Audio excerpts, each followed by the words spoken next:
Brothers and sisters, in the authentic hadith of Rasulullah sallallahu alaihi wasallam by Ibn Abbas radiallahu anhu, the Prophet sallallahu alaihi wasallam sent Mu'adh ibn Jabal radiallahu anhu to Yemen.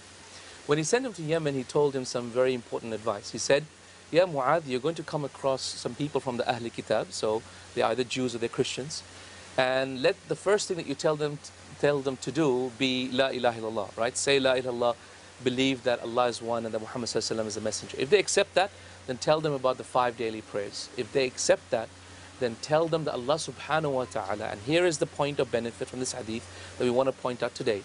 He said, and let the next thing that you tell them, that Allah subhanahu wa ta'ala has obliged upon them an obligatory charity that is meant to be taken from their rich and given to their poor. Taken from their rich, given to their poor. It's a very, very important hadith of Rasulullah sallallahu alaihi wasallam, which a lot of people don't think about. First of all, the hadith shows that the Prophet sallallahu alaihi wasallam sent messengers worldwide.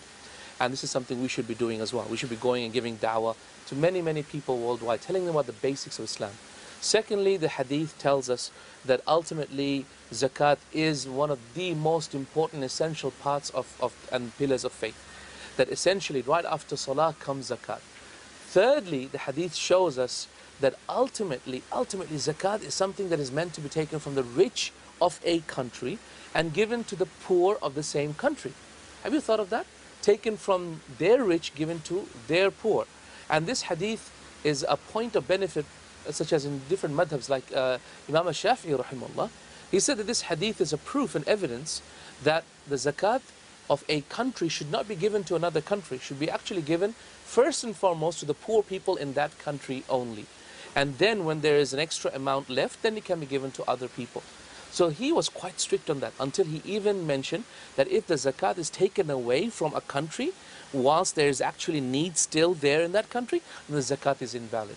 In fact, majority of the scholars of Islam are of the opinion that whatever Allah has obliged, whether it be zakat, whether it be kafara, right? You did a sin, so you need to expiate. You broke an oath, for example, you slept with your wife in the month of Ramadan, whatever it be, and you need to make an expiation, then the expiation, the feeding of the slaves, the feeding of the poor people, the freeing of the slaves, the clothing of poor people, everything actually is in your own country. So if you ask me, for example, you broke your oath, how much should I actually give to feed a poor person? We say, how much does it cost to actually feed a poor person in your country? That is the amount that should be given away to feed another poor person in another country. Even if that amount that you're giving might actually feed more people than just one person.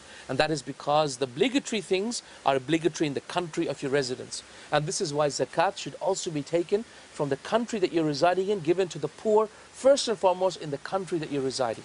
Think about this. Have you actually pondered upon whether there is actually poor people in your country or not? Have you thought about, have you researched, have you found out? You know what? You'll be shocked and surprised that there's so much need for so many Muslims in so many of the Western countries, whilst we don't even think.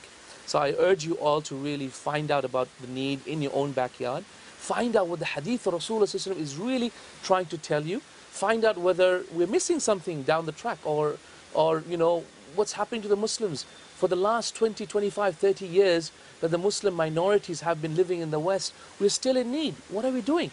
Why are we still not able to look after our own affairs? Simply because really we have forgotten that when we have moved to this country, we know we now need to actually focus on helping the poor people in this country first before anywhere else.